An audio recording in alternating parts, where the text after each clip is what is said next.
Buenas noches. En muchos foros internacionales, Ecuador ya no exhibe cifras lastimeras de cómo era imposible salir de la pobreza. Hoy más bien es ejemplo en políticas sociales y económicas que buscan en esencia equidad y dignidad para el ser humano. Sin embargo, Ecuador no es una isla y como tal también puede sufrir los efectos de la economía mundial. La posible reducción de los precios del petróleo en el mercado internacional podría afectar los planes de gasto e inversión del Estado ecuatoriano, dicen algunos analistas. Ecuador hoy le apuesta al cambio de matriz productiva, lo que demandará mayor inversión pública. Pero, ¿qué pasará con la inversión social, donde el país todavía hasta hace no muchas décadas tenía un retraso? Es el tema de esta noche. Bienvenidos, bienvenidas. En el 2007, si el más pobre tenía un ingreso de $1, el más rico tenía un ingreso de $42. Esa brecha disminuyó en el país, pero aún hoy al más pobre le ingresa $1 y al más rico $24. Conozca historias de personas que vieron cambiar su vida, pero también la de otros que aún luchan por cambiar su historia. Pavel Muñoz, secretario general de Planificación y Desarrollo, junto con el representante del Programa de las Naciones Unidas para el Desarrollo, PNUD, Diego Zorrilla, analizarán qué se hizo y qué falta por hacer en Ecuador para resolver los males derivados de la inequidad social.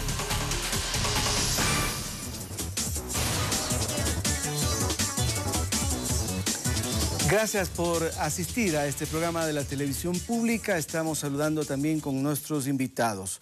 Está Pavel Muñoz, secretario nacional de Planificación y Desarrollo SEMPLADES. Él fue viceministro de Inclusión Económica y Social, doctora en Sociología y Ciencias Políticas. También ha sido docente universitario. A mi derecha se encuentra el señor Diego Zorrilla, representante del Programa de las Naciones Unidas para el Desarrollo, PNUD, coordinador de las Naciones Unidas en el Ecuador. También fue asesor de emergencias de la UNICEF para América Latina, máster en asesoría jurídica de las Naciones Unidas. Gracias por asistir de nuevo. Quisiera preguntar a Pavel para que rápidamente nos diga qué es lo que expone a la comunidad internacional cuando ésta encuentra que en el Ecuador hay un cambio en el enfoque de la inversión pública. En esencia, ¿qué está ocurriéndole a Ecuador? Gracias, Rodolfo. Buenas noches, Diego, lo propio y la ciudadanía que nos puede ver y escuchar. Hay analistas internacionales. Hace poco yo participaba en un canal de televisión colombiano donde el tema de discusión era el milagro ecuatoriano. Nosotros sostenemos que en materia de desarrollo y política económica no hay milagros, solo hay buenas decisiones y son las que ha intentado tener y tomar el país en los últimos 7 años. Una de ellas, de las que hace usted referencia, Rodolfo, es el tema de la inversión pública. Ecuador es el país en este momento que mayor inversión pública tiene respecto a su Producto Interno Bruto. Si la región está invirtiendo alrededor del 4,5%, Ecuador está invirtiendo el 15% de su Producto Interno Bruto. ¿En qué estamos invirtiendo? En 5.500 millones de dólares en 8 centrales hidroeléctricas. Eso va a cambiar la matriz energética del país. En el año 2017 el 93% de nuestra energía será limpia, barata, las podremos exportar incluso. Estamos invirtiendo 1.000 millones de dólares en proyectos multipropósitos. Estos, digamos, permiten administrar el agua de riego para inundaciones. Estamos haciendo una gran inversión en vialidad, cerca de 7.000 millones de dólares en el periodo de gobierno y evidentemente un pago de la deuda social que los gobiernos anteriores no lo hicieron, ¿no? El Ecuador destinaba en el año 2006 cerca de 3.000 millones de dólares para el pago de deuda externa y solo 1.800 para deuda social. Hoy, con los 8.000 millones de dólares que ahorramos por renegociación de la deuda, los canalizamos al pago de la deuda social. Muy bien. En términos globales de la inversión pública, señor Zorrilla, bienvenido. En términos globales de inversión pública, ¿cómo las Naciones Unidas entiende el caso ecuatoriano? Muchas gracias. Yo creo que los buenos resultados del Ecuador en los últimos años aparecen reflejados en el cumplimiento que Ecuador tiene con muchos de los parámetros y estándares internacionales que hemos fijado. Los países del mundo, como usted sabe, en el año 2000 acordaron unos objetivos de desarrollo del milenio. Ecuador está haciendo buenos progresos en el cumplimiento de esos objetivos de desarrollo del milenio. ¿Ha hecho bien los deberes Ecuador? Ecuador está cumpliendo. ¿O le falta todavía? Ecuador, estamos precisamente con las empleadas, hemos acordado realizar un último estudio, un último informe de avance sobre los objetivos de desarrollo del milenio el año que viene, pero las cifras que tenemos ahora indican ya que Ecuador ha cumplido con la mayor parte de los objetivos de desarrollo del milenio, con las metas establecidas en los objetivos. Perfecto, ya nos dirá en detalle entonces. Saludamos también con Diana Sierra para que nos presente el primer reportaje de esta noche. Buenas noches, gracias por acompañarnos. Entre el 2006 y el 2013, el Ecuador ha reducido 12 puntos porcentuales los niveles de pobreza. La meta para el 2017 es erradicar la pobreza extrema, que se encuentra en el 8.6%. Este indicador ubica a los ciudadanos que sobreviven con $1 al día o menos. El 17 de octubre se conmemoró el Día Internacional para la Erradicación de la Pobreza. Ese día la Secretaría de Planificación presentó cifras alentadoras. Entre 2006 y 2013 en Ecuador, la pobreza se redujo en 12 puntos, del 37.6% al 25.6%, mientras que la pobreza extrema bajó de 17% a 8.6%. La extrema pobreza es el indicador para nosotros más fuerte porque quiere decir personas que no tienen ni $1 para sobrevivir diariamente. El erradicar la pobreza, así como el cambio de la matriz productiva, son dos objetivos que se planteó el gobierno nacional hasta 2017. Las políticas del gobierno no solamente es para reducir la pobreza y extrema pobreza, sino también disminuir las inequidades, que a veces es lo que afecta de manera más considerable a nuestros países de toda la región latinoamericana. Consultamos también a Lorena Saavedra, catedrática especializada en economía urbana. Ella considera que los logros alcanzados son trascendentales, considerando que se ajustan a los objetivos del milenio planteados por la Organización de las Naciones Unidas. De hecho, se ha más que cumplido las metas que se habían previsto en su momento hasta 2013, que es cuando cerró la medición del anterior Plan Nacional de Desarrollo. Obviamente las metas también son ambiciosas para 2017 y eso genera retos cada vez mayores. Pero también cree que es una prioridad el entender a la pobreza desde otros medidores que no se limiten a analizar únicamente los ingresos y el consumo, como son las necesidades básicas insatisfechas. Que se considera uno de los indicadores directos toda vez que ves las carencias estructurales que puede tener un hogar, por las condiciones de vivienda, por su acceso a agua y por su probabilidad de generar mayores ingresos de acuerdo a los niveles educativos. Y precisamente para 2017, enmarcados en lo que establece el Plan Nacional del Buen Vivir, se plantea un objetivo bastante ambicioso en cuanto a la cobertura de agua potable a nivel nacional, aunque esa también sea una competencia exclusiva de los gobiernos autónomos municipales. Que es alcanzar al año 2017 el 83% de cobertura de agua potable para todo el país. Efectivamente ya habrán ciudades como Quito, Guayaquil, Cuenca, en donde ya la mayoría, esta cobertura ya sobrepasa el 90%. El incremento del sector petrolero. Víctor Hugo Albán, presidente del Colegio de Economistas de Pichincha, además considera que la inversión en educación está jugando un rol fundamental en el propósito de erradicar la pobreza. Y creemos que los resultados no son inmediatos, no son ni a corto ni a mediano plazo, sino a largo plazo. En educación, el Estado hoy invierte 3.01 veces más que en 2006 y en salud 4.3 veces más. Albán destaca también las políticas públicas en materia laboral. El empleo ha subido al 52%, repito, datos tomados tanto el histórico que acabo de mencionar como el actual a septiembre del Banco Central del Ecuador. Esto así como los incrementos salariales y la obligatoriedad de afiliar a los empleados al IES, dice el experto, han ayudado a fomentar el crecimiento de la clase media, criterio con el que coincide Lorena Saavedra. Creo que se puede hablar de una clase media que está en proceso de consolidación y que además está en esto que se llama la movilidad, digamos, de grupo de ingresos socioeconómicos. El nivel de vida ha mejorado en un 48%, es decir, el que vivía en un nivel bajo subió al nivel medio. Alexis Moncayo, Perspectiva 7. Esa es la primera perspectiva del tema. Empezamos con Pavel Muñoz, entonces. ¿Cuáles han sido los factores que incidieron para bajar la extrema pobreza y la pobreza también? La pobreza 12 puntos y la extrema pobreza ubicarla ya en un dígito. ¿Cuáles son, no sé, los secretos o las políticas que eso han logrado? Empiezo con una respuesta que la gente seguramente no podría no tenerla en su registro de que la diga. Pero lo primero tiene que ver con haber cambiado las relaciones de poder en el país. Esto significa es decir, una concepción política. Una concepción política de dónde apuntamos las prioridades. Esto nuevamente lo vuelvo a poner en el caso de la deuda externa. Nosotros hicimos la renegociación de deuda externa, algunos dicen más exitosa en el mundo. Esto nos significó ahorrar 8.000 millones de dólares. Hicimos una renegociación de los contratos petroleros, nos significó tener 3.000 millones de dólares. Hemos recaudado, si uno mira los 3 gobiernos anteriores juntos versus nuestro gobierno, los 3 anteriores recaudaron 23.000 millones de dólares. Nosotros, por la parte tributaria, más de 60.000 millones de dólares.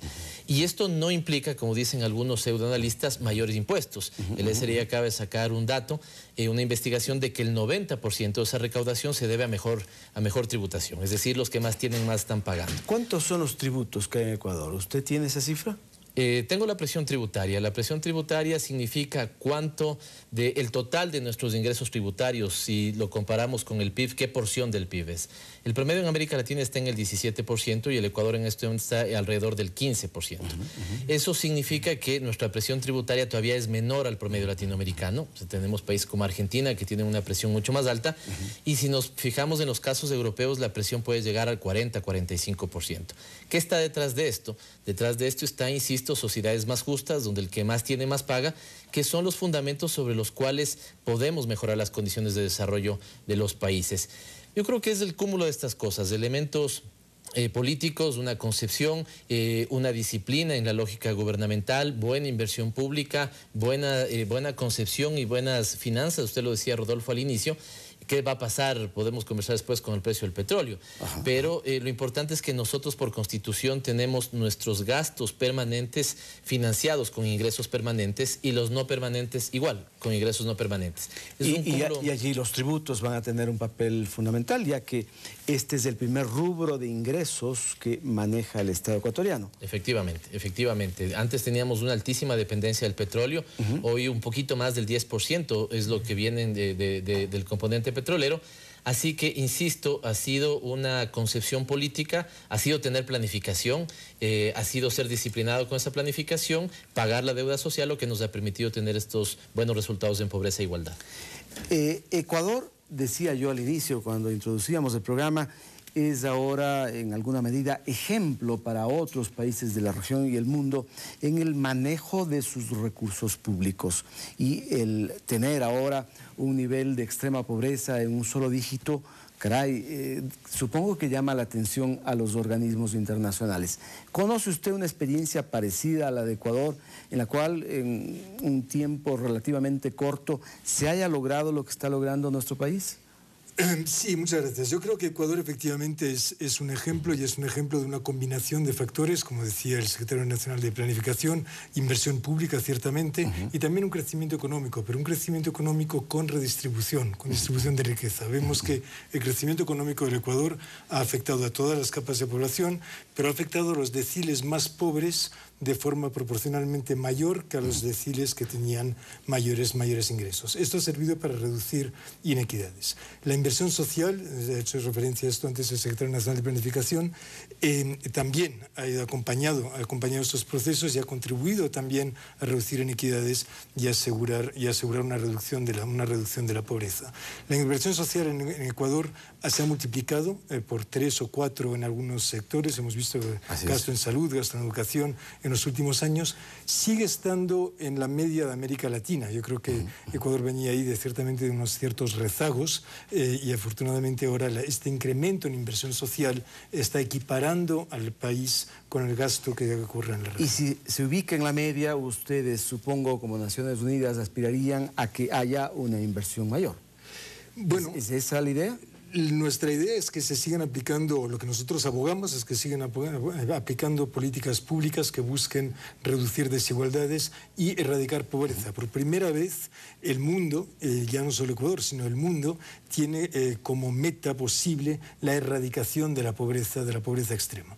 La pobreza es una de las condiciones que más contribuye a negar nuestros derechos y a limitar nuestras vidas y nuestras capacidades, ¿no? Y la pobreza, particularmente cuando afecta determinados grupos etarios, como los niños en pleno desarrollo, en el desarrollo de sus capacidades cognitivas, los limita de por vida. Entonces, ahora tenemos, Ecuador ambiciosamente ha establecido o está definiendo una estrategia para la erradicación de la pobreza y espera hacerlo en unos años. El mundo también se ha planteado la erradicación de la pobreza extrema al horizonte 2030. Gracias, señor Zorrilla. Vamos a dar paso también a los televidentes que en este momento están sintonizando el programa. El señor Aníbal Cherro, desde la parroquia de Cangagua, está formulando una pregunta inmediatamente. Lo escuchamos. Hola. ¿Aló?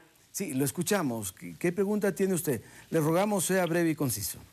Buenas noches. Señor Muñoz, ¿cómo comprender? Buenas noches. Mi pregunta era, ¿cómo comprender que disminuye la pobreza en el Ecuador, que dice ahí? Aquí en la parroquia de Cangagua existe, en las 48 comunidades, no existe caminos vecinales que son de lastre y puro huecos, y no hay letrinas aquí en las 48 comunidades, alcantarilla. Entonces, ¿cómo comprender que el Ecuador está bien? Yo no comprendo al señor Muñoz. Le rogaría que a las personas que están viendo su programa, que diga cómo la pobreza ha disminuido, si tenemos en el siglo XXI ni siquiera pavimentado las carreteras de la parroquia de Cangagua. No ha dado el señor prefecto en este año 1 metro de pavimentación a nuestra parroquia de Cangagua. Muchas gracias, señor. Gracias, señor Cherro. Queda clara su pregunta. Doctor Muñoz. Muchísimas gracias al televidente que nos hace esta pregunta, porque creo que tiene razón también en su señalamiento, mucha razón en su señalamiento. Siempre decimos nosotros que cuando vemos hacia atrás nos ponemos contentos de todo lo que hemos hecho, pero cuando vemos hacia adelante, ¿no es cierto?, nos frustramos todavía un poquito de todo lo que falta por hacer. La Secretaría de Planificación hizo un estudio para saber cuál es la inversión que tendría que hacer el país para que todos los territorios tengan cubiertas sus necesidades, sean estas de agua potable, de alcantarillado, de caminos vecinales, como señala Aníbal. Estamos hablando de 60.000 millones de dólares que necesitaría el país. Es por eso que nosotros criticamos mucho cuando ciertos analistas hablan de un exacerbado o, digamos, desmesurado gasto público, desmesurada inversión pública. Dígale eso a Aníbal, que está haciendo esta pregunta. Dígale que, que estamos invirtiendo mucho en educación, que estamos invirtiendo mucho en salud. Así que creo que todavía hay mucho que hacer en términos de inversión. Pero hay otra parte de la pregunta de Aníbal que es fundamental. Los datos que hemos estado señalando son datos de pobreza por ingresos. Esto es una pobreza muy coyuntural. De alguna u otra manera, una persona que recibe menos de $2.50 diarios cae en esta pobreza. La que recibe más de $2.50 diarios no cae en esta pobreza. Pero la que señala Aníbal es una pobreza que se llama más estructural, y esta está relacionada con necesidades básicas insatisfechas. Nuevamente es importante porque es la discusión, por ejemplo, en la que hemos estado en los últimos meses. Es importante que en el Ecuador cada quien asuma sus responsabilidades. Y creo que Aníbal decía bien, el prefecto no ha puesto 1 kilómetro de pavimentación para los caminos vecinales. ¿Y eso se debe a que esa instancia gubernamental no tiene los suficientes recursos, no planifica bien, no prioriza atender a los más pobres? ¿O qué es lo que ocurre? Yo creo que me parece que nosotros hemos estado, por ejemplo, le voy a poner un ejemplo, en una cruzada por que la ciudadanía sepa que un alcalde que no habla de agua potable seguramente no es un buen alcalde. Esto lo sacamos sobre todo cuando estábamos en el momento de elecciones y decíamos, si su candidato no le está hablando de agua potable, seguramente es un mal candidato o será un mal alcalde. Porque creo que en el Ecuador, lastimosamente, algunos gobiernos seccionales estuvieron más acostumbrados a la obra que embellezca que a la obra que garantice derechos, como bien decía Diego. Nosotros tenemos varias, no voy a señalar casos, pero varias alcaldías que prefieren pavimentar, digamos, las vías de su ciudad, hacer aceras y bordillos, sin que haya agua potable y alcantarillado. Y cuando hablamos de una pobreza estructural, temas como agua potable alcantarillado son esenciales para determinar ese tipo de pobreza. Muy bien. Retomamos también la pregunta que formuló Aníbal Cherro, en el sentido de cómo pueden hablar de que en el país ha cambiado la situación de la pobreza cuando todavía existen estos focos que muestran más bien una condición de abandono. Usted, desde afuera, desde la estadística, desde el mapa global del Ecuador, ¿qué encuentra en materia de solución de problemas generados por la pobreza? Muy bien, muchísimas gracias. Nosotros desde el Programa de las Naciones Unidas para el Desarrollo medimos el progreso de los países respecto a la situación en que se encuentran a través de un instrumento que se llama el Índice de Desarrollo Humano, que lo que busca precisamente es hacer lo que sugería el doctor Muñoz, que es examinar de qué forma, no solamente medimos el ingreso, sino de qué forma este ingreso impacta en la mejora de la vida de las personas. Entonces medimos también los progresos que se hacen en materia de salud y en materia de educación. Respecto a este índice, en el plano general, Ecuador ha ido progresando paulatinamente y Ecuador tiene un progreso sostenido en su índice de desarrollo humano. Pero sigue habiendo, y perdóneme, mi respuesta, sigue habiendo grandes inequidades dentro del país. Y precisamente con las empleadas el año pasado publicamos un atlas de desigualdades que permite visibilizar aquellos cantones, aquellas parroquias en las que hay mayores desigualdades y mayores necesidades insatisfechas. Y valdría la pena entonces, para continuar con su idea, que Pavel Muñoz nos diga cuáles son los cantones donde aún se mantienen condiciones de extrema pobreza. No sé si puedo enseñar a la cámara este cuadro que compara dos mapas. El uno es del mapa de 1990 y el otro es del mapa del 2010. Este mapa lo que hace es construir un índice de desarrollo para el Ecuador, como lo decía Diego, y entonces en la combinación de variables de salud, de educación, de, insisto, servicios básicos, vemos cómo en el año 90 teníamos un país pintado de rojo de necesidades, en esos elementos, ¿no? En salud, en educación, en servicios básicos, y cómo vemos al 2010 una mejoría significativa en todo el país. Y quedan ya unos pocos focos de extrema pobreza. Efectivamente, quedan focos, digamos, en la zona amazónica, quedan algunos en la zona norte de Esmeraldas y también una pobreza localizada en cantones de la Sierra Central. Frente a esta realidad, ¿cuál ha sido nuestra decisión? Elaborar y plantear una estrategia para la erradicación de la pobreza. La planificación del 2013 al 2017, que tiene 12 objetivos, más de 100 políticas, ha priorizado en realidad dos estrategias fundamentales: el cambio en la matriz productiva y el tema de la erradicación de la pobreza. Creo que estos dos elementos son fundamentales y tienen un nexo entre ellos que es esencial y tiene que ver con el tema del trabajo digno y estable. Al final, todos los países tienen los bonos de desarrollo humano, se llaman de distinta forma, son transferencias monetarias, pero ahí no está efectivamente la transformación y el salto, la superación de la pobreza. Bonos que suelen ser denostados por los políticos opositores. Sí, que suelen ser, porque además señalan que se está generando un ejército de mendigos y no gente que con trabajo podría mejorar su condición de vida. Sí, nosotros, digamos, esa es su crítica. Sin embargo, algunos cuando fueron candidatos plantearon el incremento de ese bono de desarrollo humano.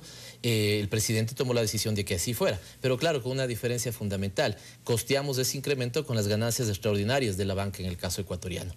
Pero sabemos nosotros claramente que ahí no están las salidas de la pobreza. Las salidas de la pobreza están en aquella familia que hoy cobra el bono de desarrollo humano, pero que su hijo pudo acceder a una beca y está estudiando hoy en una universidad de Estados Unidos o de Europa, ¿cierto? O de cualquier otro país.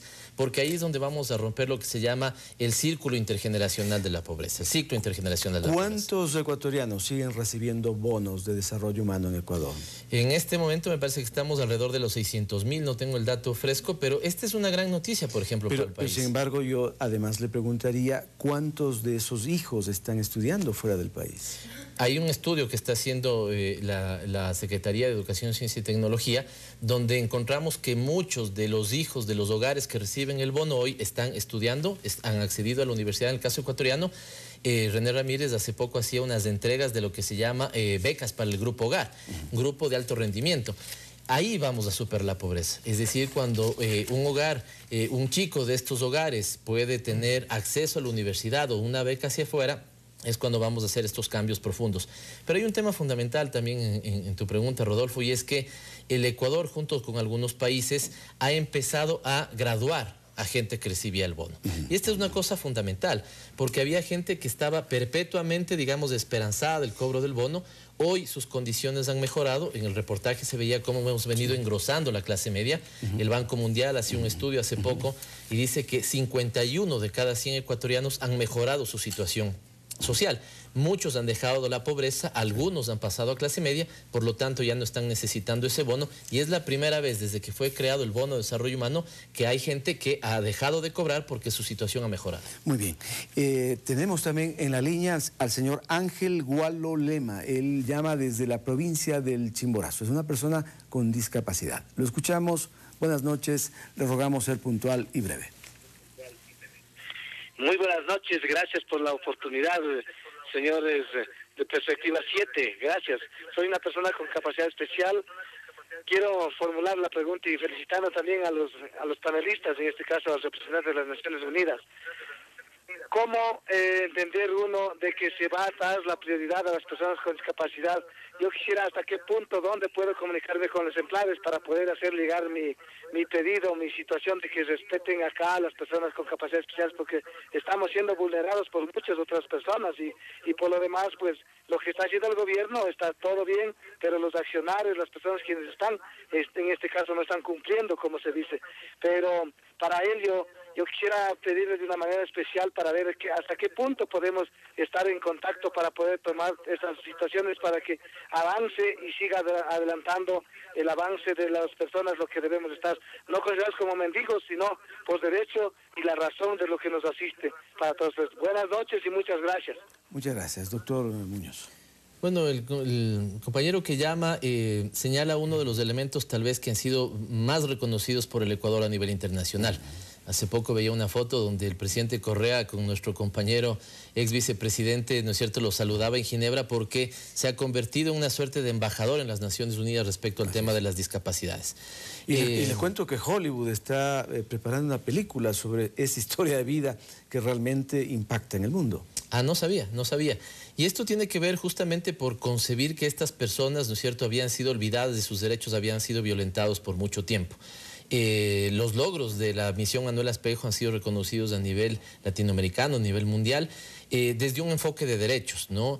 Tenemos el bono Joaquín Gallegos Lara, que es una cosa también fundamental.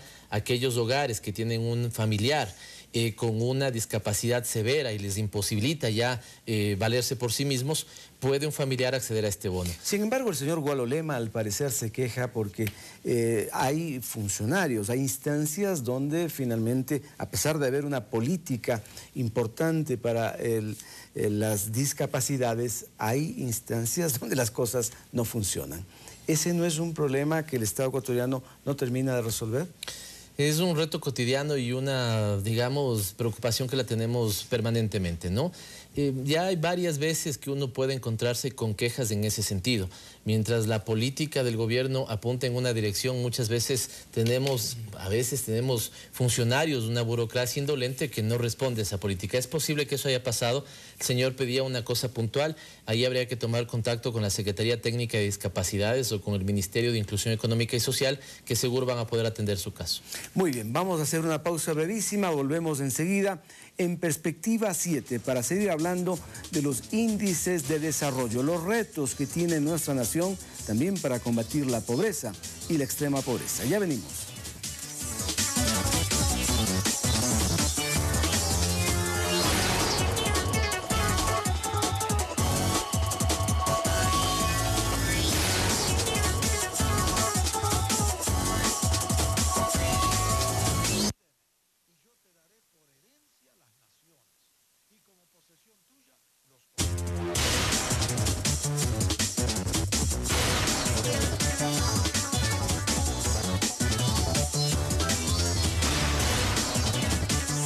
Estamos de vuelta en Perspectiva 7, el programa de opinión de la televisión pública.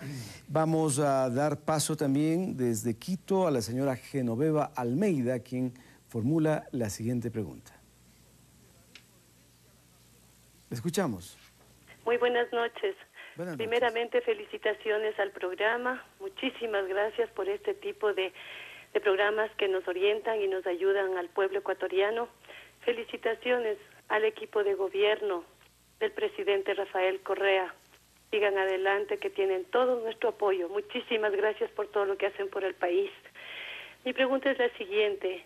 Quisiera que nos aclaren al pueblo en general desde cuándo mismo va a iniciar la revolución agraria dentro del plan de desarrollo estratégico del país y cómo impactaría esto en seguir bajando los índices de pobreza para el Ecuador. Es un sueño y un anhelo, yo creo, de todos los ecuatorianos. Queremos ver a nuestros hermanos ecuatorianos en mejores condiciones de vida. Muchas gracias por la oportunidad. Felicitaciones a todos nuevamente. Muchas gracias a la señora Genoveva Almeida. Vamos a dar paso también a otro de nuestros televidentes, en este caso desde Guayaquil, la señora Carmen Ramírez. Ella nos está llamando. Igualmente, le vamos a rogar que sea muy puntual y concisa. A ver, parece que la llamada se ha cerrado, pero bueno, demos paso entonces a responder esto que plantea Genoveva Almeida. En el ámbito de la tierra, ¿cuándo esa revolución ocurre? Porque eso también va a incidir finalmente en los índices de la pobreza y del desarrollo. Quiero agradecerle a Genoveva por la pregunta, me parece que es una excelente pregunta. Y de manera directa yo diría que me parece que el 2015 será un año para la revolución agraria. Por lo siguiente, primero por la inversión que estamos canalizando. Nosotros en estos 7 años en el sector productivo hemos puesto mucho empeño en mejorar la red vial del país. En este momento tenemos más del 90% en estado bueno y regular y nos ubicamos después de Chile como el segundo país en América Latina con mejor conectividad. Eso ha significado que mucha inversión termine yendo al Ministerio de Transporte y Obras Públicas, pero empieza a liberarse espacio para inversión y en este año hemos decidido una inversión de $400 millones en el sector agrícola. Cuando nosotros llegamos al gobierno ni siquiera era de 100 millones, es decir, hemos multiplicado por 4 esa inversión. Estamos tomando decisiones alrededor de los biocombustibles que podemos producir, una gran, digamos, posibilidad del sector cañicultor.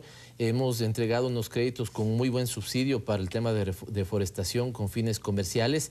Y dentro de la estrategia de la erradicación de pobreza, los pequeños productores van a tener una particular atención.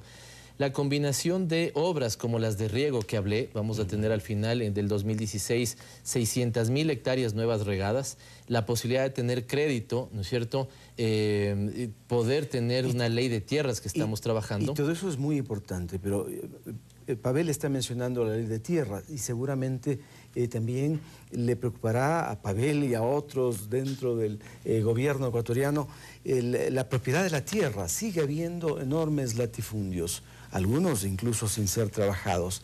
Ese es un aspecto que muchos en la sociedad ecuatoriana esperan de una resolución.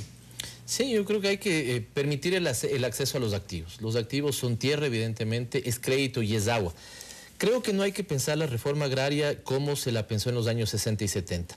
No solamente hay un problema de acceso a la tierra, hay también un gran problema de productividad y hay que atacar el problema de la productividad. Esto no necesariamente se necesita tener grandes extensiones de terreno, debemos ir cada vez más a una lógica de asociatividad y cooperativismo. Ya tenemos unas buenas experiencias en el ámbito de la economía popular y solidaria. Así que sin dar muchas vueltas, yo a Genoveva le diría que mi gran expectativa, la del presidente y el sector productivo, es que el 2015 sea un año muy importante para el sector agrícola. ¿Usted mira el futuro de Ecuador, señor Zorrilla, con entusiasmo, con esperanza?